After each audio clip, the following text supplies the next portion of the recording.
I'll start with an apology. I'm afraid I haven't got any PowerPoint. We don't really do PowerPoint in the House of Lords, so I've rather got out of the habit of it, and I was never very good at it anyway.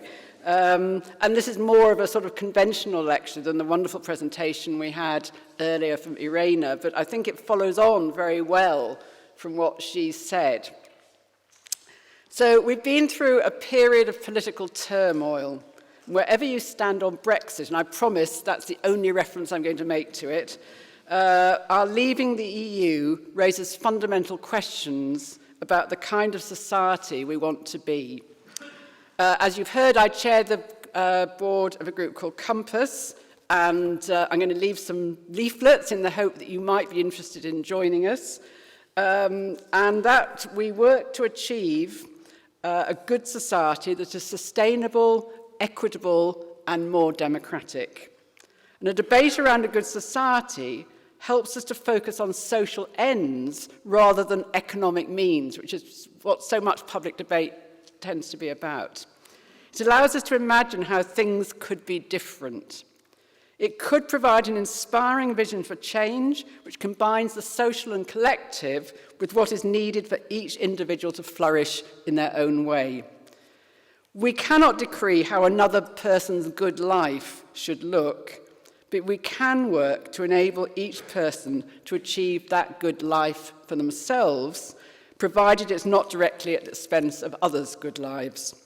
So what I want to do today is sketch out what I see as the main building blocks of a good society: material, ethical stroke emotional, political and cultural, to stimulate discussion around how you see a good society. And as I said to Barry, I'm hoping that when I've finished, it will be more of a discussion, getting your ideas, rather than simply a kind of question and answer, as if I've got all the answers and you haven't got them yourselves. I'll then relate these briefly to the individual life course and our place in the wider world, which links back to some of the things Irena was saying, before some brief concluding remarks. There are lots of gaps which I'm hoping that you might help fill. So starting with the material. I would argue that the material building blocks provide the foundations. Each individual should have enough money and access to decent public services to ensure material security as part of a fairer and more equitable distribution of society's resources. Instead, widespread economic insecurity means those foundations are very shaky for many people. And endemic poverty and gaping inequality, which, as Irena said, research shows are inextricably linked, represent a violation of human dignity and thereby distort economic, social, and political relationships. They undermine our common citizenship and sense of community and social cohesion. One consequence can be damaged physical and mental health as a result of the psychosocial stresses experienced in particular by people in poverty who are deprived of the recognition and respect due to them as fellow human beings, a basic human need. Indeed, some talk of being treated as less than human, including by those who administer welfare state services. Poverty, inequality, and economic insecurity also undermine people's life chances and reduce life expectancy, as evidenced by Sir Michael Marmot's latest report a couple of weeks ago. Equality of opportunity, regardless of social class, ethnicity, gender, sexuality, disability, is a foundational principle. However, for me, that does not mean a good society is a meritocratic society. Not everyone can or wants to climb the meritocratic ladder. They should still be able to count on a decent wage if they're able to contribute through paid work, and decent benefits if they can't, so that all have the means for a dignified life. This raises questions about the rewards attached to different kinds of work that I'll come back to. It also raises questions about the role of taxation, which I would argue should not be seen as a burden, as it's so often dubbed, but as our collective contribution to a decent social infrastructure of services and benefits. And going back to one of the questions earlier about taxing from the wealthy, There's a group in the States called Patriotic Millionaires who campaign to be taxed more. They say you should be taxing us more because we can afford to pay more tax. And I'd love to see a group of rich people in this country doing the same, but I've not seen it yet. And maybe something we want to discuss around taxation, but also, and I don't know if this afternoon there'll be talk about this, but the growing support for universal basic income, which will provide each individual with at least a modicum of economic security without any strings attached, even if introduced in a sort of rather partial form, which is more feasible and realistic than a full-blown basic income scheme. But we can talk more about this if anyone's interested. We also need a fairer distribution of paid work and other activities which give life meaning. One aspect of this is the distribution of paid work and unpaid care work as between women and men. This is partly about the distribution of time, which again Irena talked about and which she's pointed out is a resource that is distributed unevenly, in particular between genders. And as a recent Oxfam report shows, worldwide unpaid and underpaid care work is undertaken disproportionately by women, especially those subject to other forms of discrimination. Care work is typically undervalued, whether it's care for children or for older people. Wage rates tend to be a pittance, yet arguably this work is worth much more to society than that of, say, some of the astronomically paid, highly paid managers that we read about. The distribution of time also raises questions about the role of paid work in our lives. If we're lucky, it can give meaning to our lives as well as economic security. But what Philip Larkin called the toad work can also squat on our lives, squashing out other meaningful activities. I read an article the other day which struck a real chord. It painted a picture of a world, what they called a world of total work, in which work totally dominates our lives and life is turned into an endless set of tasks. The author Andrew Taggart argues that this, what he calls the taskification of the world, means we're always behind in the incomplete now and feel guilty when we fail to keep on top of those tasks. That certainly rang a bell with me. I don't know about how many of you. And as the economist, the late, and I would say late great J.K. Galbraith observed, there are many visions of the good society. The treadmill is not one of them. So I welcome discussions about possibilities of a shorter working week. That doesn't necessarily mean moving straight to, say, a 4-day week, which was widely criticised when it appeared in the Labour Party manifesto, though it's worth noting that Valencia is planning just that, and Finland's new Prime Minister has recently called for a shorter working week as a way of allowing workers more family time. To quote her, "I believe that people deserve to spend more time with their families, loved ones, hobbies, and other aspects of life, such as culture. It could also mean more time to be an active citizen, be healthy, have fun, or just be." And the Valencian Vice President has suggested it could help fight the climate emergency by allowing people to live a less resource-intensive lifestyle. So together, sufficient money and time enable us to live our lives with ease, which for me is the starting point of a good life. But good lives need more than just money and time. There's also a strong ethical and emotional element in how we live good lives, involving an ethic of care, kindness, and love. We all need care at some stage of our lives, and being human is in part about our ties of interdependency. An ethic of care is about taking care of both others and ourselves, and also the environment.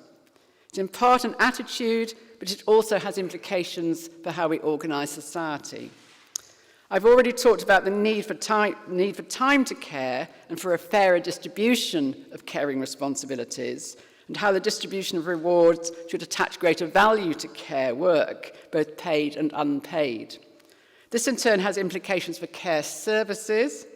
If those providing those services are paid a pittance, it speaks volumes about the value we place on care and not surprisingly, is all too often associated with high turnover and poor quality services, despite the commitment typically shown by low-paid care workers. And perhaps one good thing to have come out of the recent announcement on immigration policy has been an intense debate around who counts as a skilled worker. As Caroline Abraham of Age UK, among others, has pointed out, low pay does not equal low skill. The executive chair of the National Association of Care and Support Workers explained that care workers need 3 kinds of skills: organisational, clinical, and soft skills of empathy and patience. A freelance writer wrote that looking after elderly people was the hardest work that she had ever done. When governments talk about investing in infrastructure, it should not just be the physical infrastructure, but also the social infrastructure of caring services for both children and adults in need of care. An ethic of care is at heart about an attitude of compassion, kindness, tenderness, and love, as a recent Observer piece by a woman who had helped care for her brain-injured brother articulated movingly. But an ethic of care goes beyond the act of physical caring for others. In an article about nature writing, Patrick Barkham described inspiring local actions as a flowering of positive care and an explosion of local kindness in response to a need to build, and I quote, the basic building blocks of a good life. That political institutions and mainstream charities had failed to do. The ethic was also exemplified by Jacinda Ardern, the New Zealand Prime Minister's response to the Christchurch atrocity last year, when she said that the answer lies in our humanity, and she evoked the power that lies in our daily acts of kindness. And a statement that "you are us" was a powerful statement of that common humanity, in which she identified the whole nation with the Muslim community. Although she didn't frame it in such terms, it spoke also to a culture of human rights in which every human being is treated with genuine dignity and respect. This represents the essence of a human rights culture, even if the words have become something of a cliche in management speak. A genuine culture of human rights premised on respect for human dignity and the equal citizenship of all service users can be transformative, according to the Equality and Human Rights Commission. The Scottish Government has spelt this out as an explicit principle in its social security legislation, which states that respect for the dignity of individuals is to be at the heart of the Scottish social security system. And it has built user involvement into the new system. I and others have argued for a human rights approach to poverty, in part because it challenges dominant narratives which treat the poor as other or different from and inferior to the rest of society. A human rights culture also challenges intersecting inequalities associated with race and ethnicity, gender, disability, sexuality, and age. An ethic of care and kindness has implications too for how we do our politics. Compass, who I mentioned earlier, describes itself as practicing a politics of kindness, openness, and compassion, which involves genuinely listening to others, curiosity, and a willingness to try to see the world through others' eyes, or at least that's what we aspire to. And in Parliament just this week, a new all-party parliamentary group for compassion in politics was inaugurated. Its aim is to put compassion, cooperation, and inclusion at the heart of politics and policy making. And although not explicit, it's rooted, I would say, in a human rights approach, not a paternalistic top-down understanding of compassion. And I read a very good definition of compassion the other day in an article on a compassionate transition to sustainability. And that was the kindness of self-aware generosity and the sympathetic joy of acting morally for the benefit of all.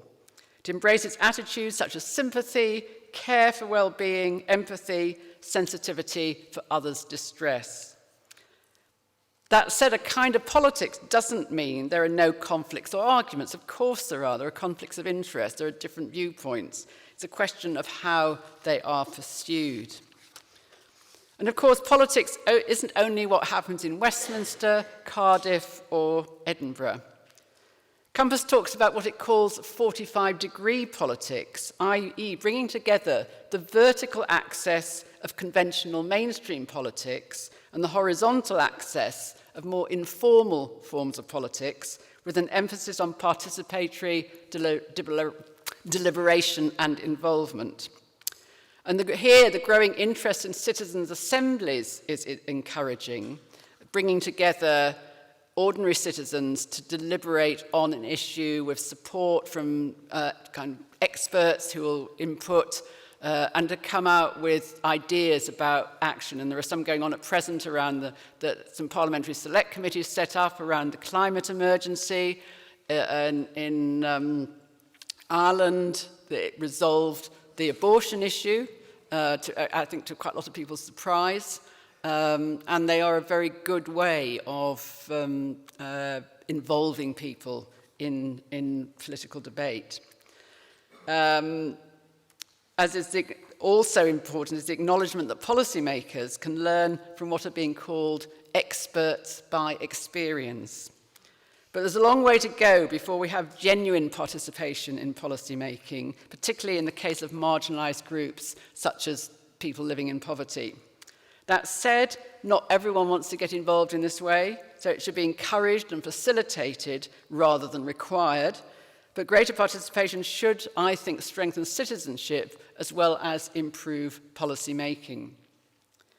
So I want to move now on to the cultural. The cultural, in the broadest sense of the term, also plays an important role in a good society and a good life. I read a wonderful quote recently in an article by Gary Young of The Guardian. Writing about his hometown Stevenage, he quoted from a post-war vision for the new towns, that there should be home to, I quote, a new type of citizen, a healthy, self-respecting, dignified person with a sense of beauty, culture, and civic pride. And somehow that's a kind of, we don't hear that kind of sentiment in today's politics somehow. We should all be able to enjoy culture and beauty in whatever form resonates with us, including the beauty of the natural environment. Of course, you've got it in abundance around here. An understanding of the social determinants of health has involved growing recognition of the importance to both mental and physical health of being able to enjoy both the natural environment and the arts, again, broadly defined. An inquiry by an all-party parliamentary group on arts, health and well-being took inspiration from Raymond Williams's description of culture as a whole way of life within which arts are a process of discovery and creative effort. In other words, everyday human creativity.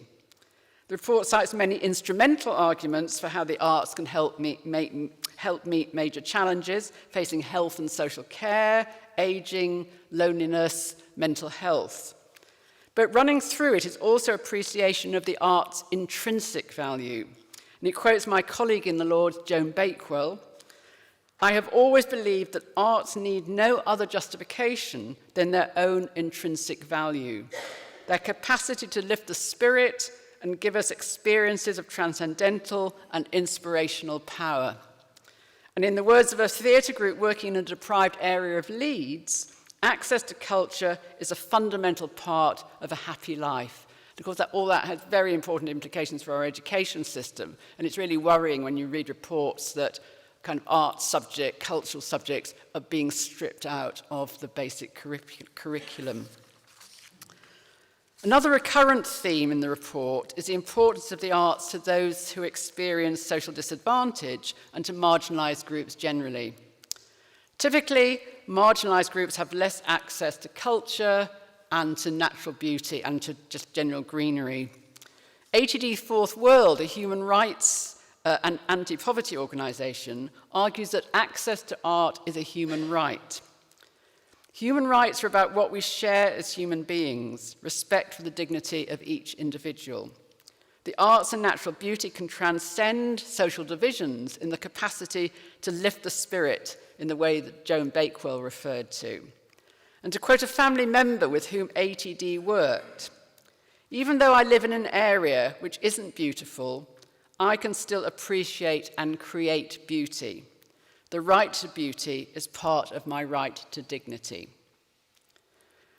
The Arts APPG inquiry's findings are presented in what's called a life course framework from birth to the end of life. A good society would enable people to flourish throughout their lives, with special emphasis perhaps on childhood and older age, as periods when people are more likely to be dependent on others. A commission I was on some years ago argued that perhaps the most fundamental of all life chances is the chance to live a fulfilling and rewarding life beginning in childhood. Children must be given the chance to enjoy a happy, flourishing childhood and to continue to thrive as they grow up. I currently chair a British Academy programme on childhood.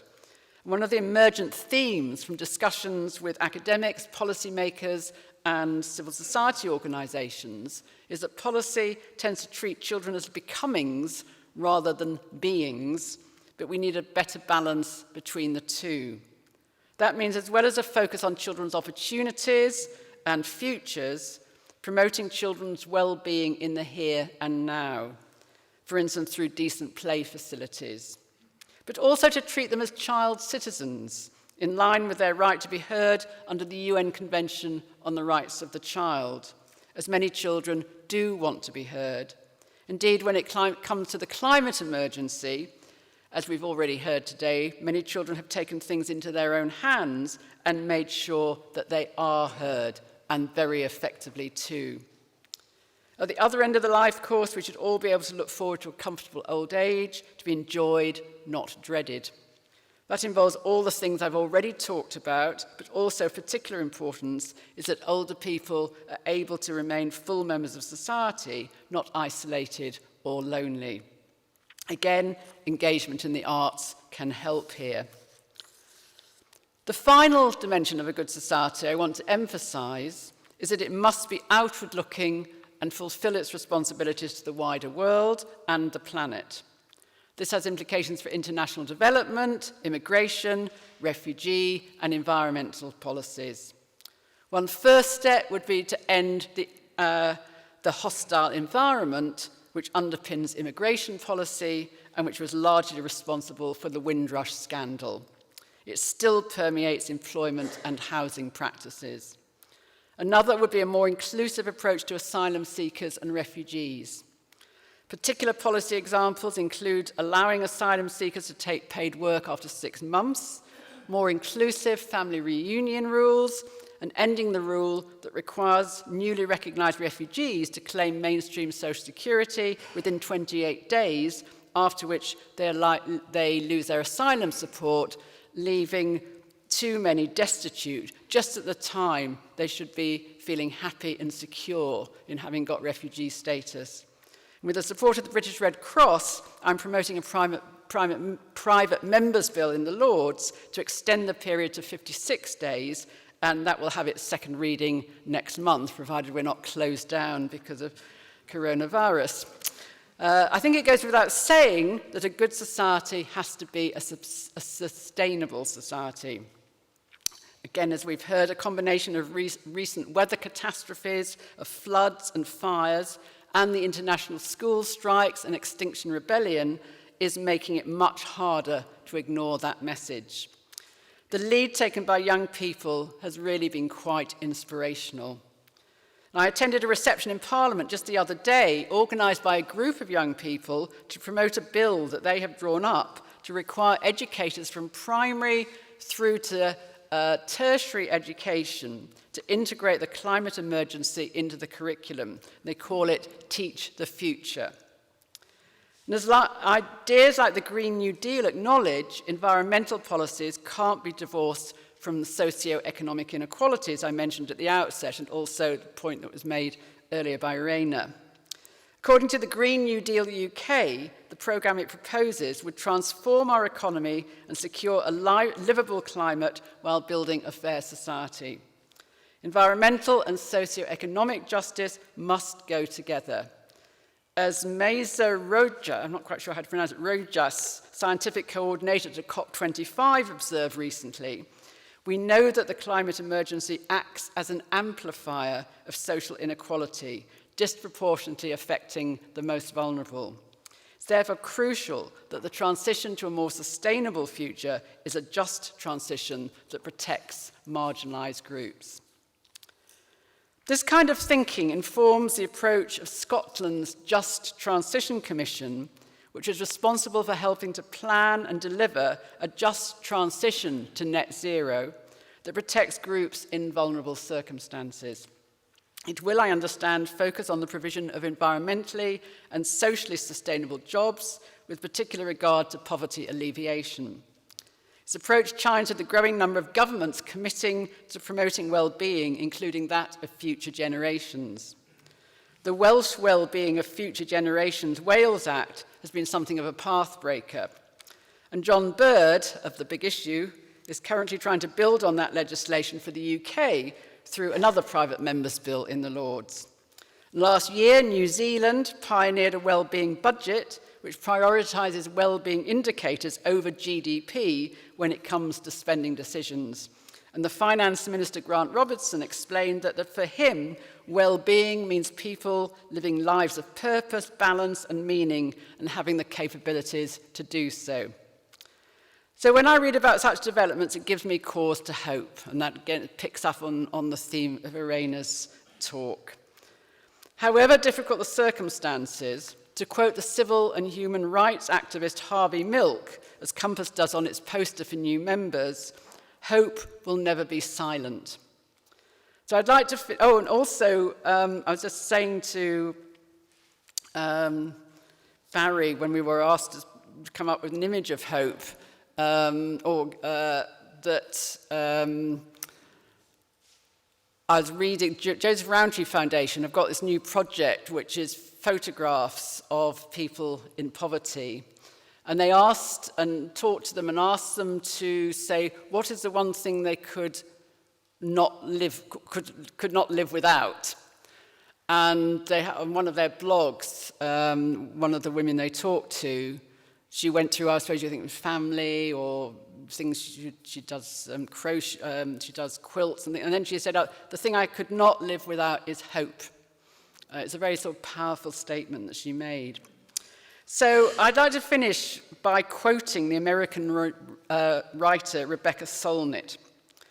Hope is an embrace of the unknown and the unknowable, an alternative to the certainty of both optimists and pessimists. Optimists think it will all be fine without our involvement.